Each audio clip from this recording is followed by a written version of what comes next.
मैं आपको धन्यवाद देता हूं। सर, मुझे धन्यवाद देने से पहले ये भी ध्यान दीजिए कि मेरे पर आपके सदस्यों की कृपा रहे कि वो नियम माने।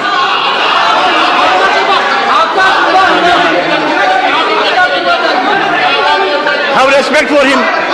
Have respect for him. हम इधर के कोई सदस्य भी, आप इधर के सदस्य कोई भी आपके विरोध में या आपको कोई एम्बेरस करना ऐसी कोई किसी की इच्छा नहीं। आप रेस्पेक्ट करते हैं हम आपकी, और ये पार्लियामेंट्री डेमोक्रेसी में होता है ऐसा। आप उतना एकदम गुस्से में आके, गुस्से में नहीं आता मैं। नहीं खड़गे जी, गुस्सा कभी नहीं करता मैं। सुनिए, मेरी एक बहुत बड़ी कमजोरी है, मुझे गुस्सा नहीं आता, क्योंकि मैंने 40 साल तक वकालत की है।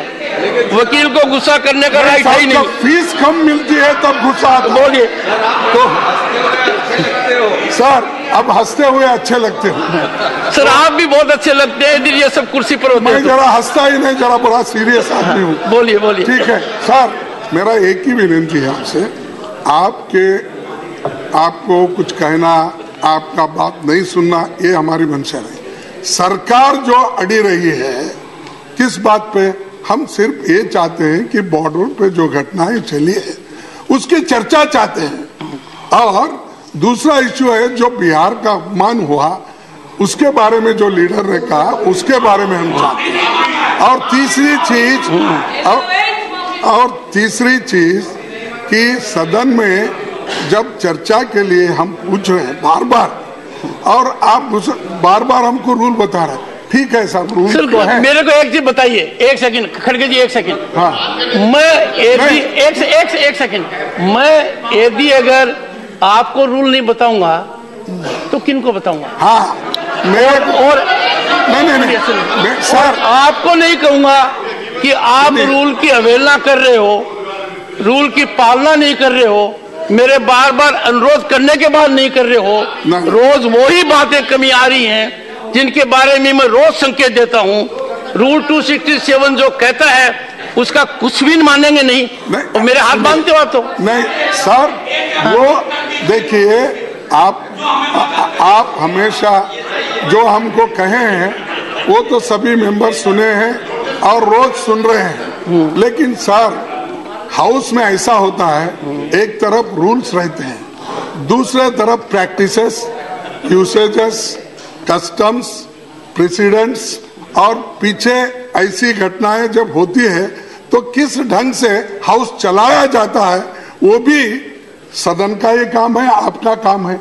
सिर्फ रूल बुक ही नहीं है, चंद प्रेसिडेंट्स लिखे नहीं जाते, तो आप कन्वेंशन आर देयर, तो वो कन्वेंशन के तहत हम उठा रहे हैं। लेकिन आपको गुस्सा आ रहा है साहब, गुस्सा तो हमारा उनके ऊपर है, आपके ऊपर नहीं है। नहीं खड़गे जी,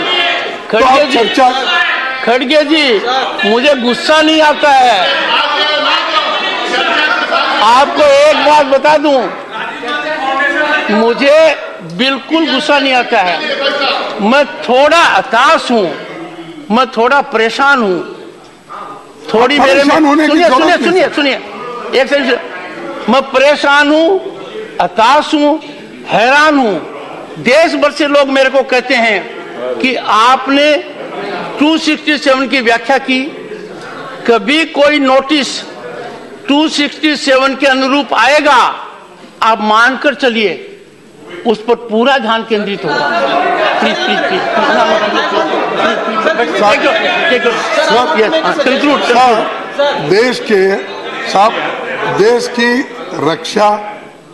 देश के रक्षा के लिए जब हम चर्चा चाहते हैं तो इससे बड़ा कोई और रूल नहीं होता।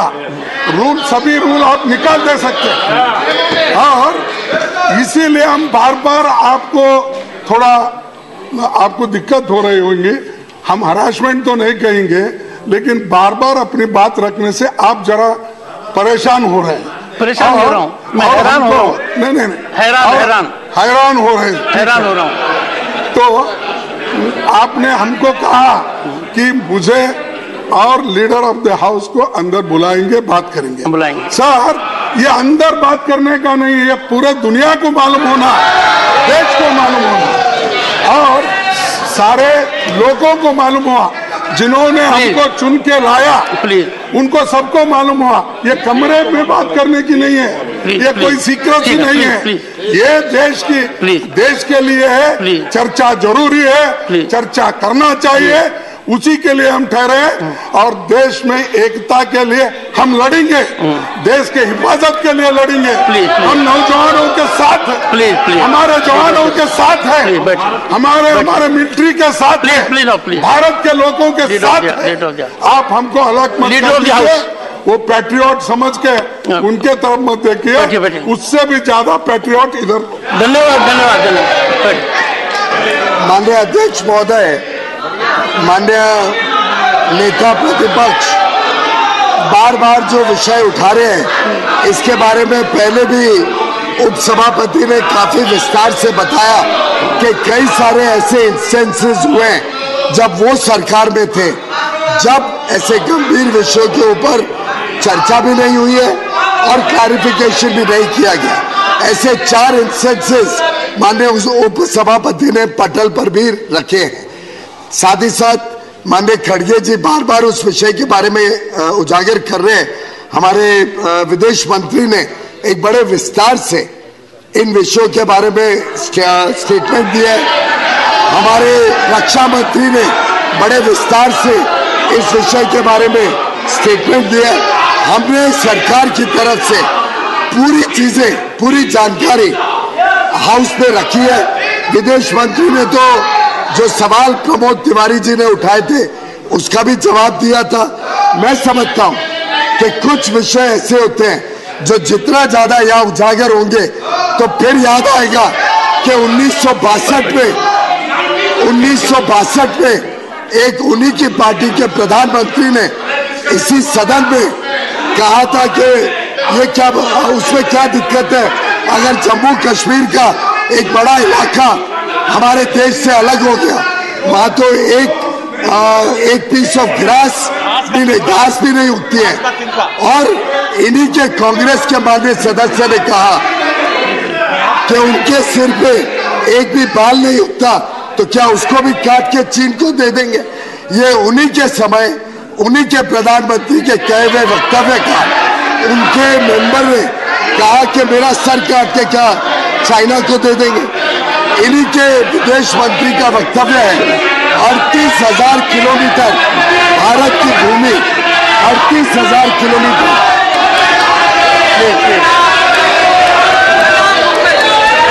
उन्होंने अहमद ने बताया कि 38,000 किलोमीटर भूमि आज अवैध कब्जे में है चाइना के, और ये इन्हीं के समय, इन्हीं के कारनामे और इन्हीं के गलतियों के कारण राजीव गांधी फाउंडेशन को 1,35,00,000 रुपए चाइनीज दूतावास से मिला।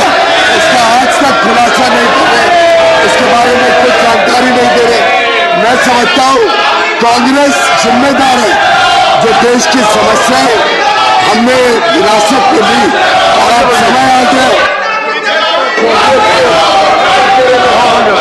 सर, माननीय लीडर ऑफ द ऑपोजिशन, माननीय leader of the opposition says, आप जब बुला रहे हैं कमरे में बात करेंगे लीडर ऑफ द हाउस के साथ, उसको बोल रहे हैं नहीं ये सब इधर बात करना है।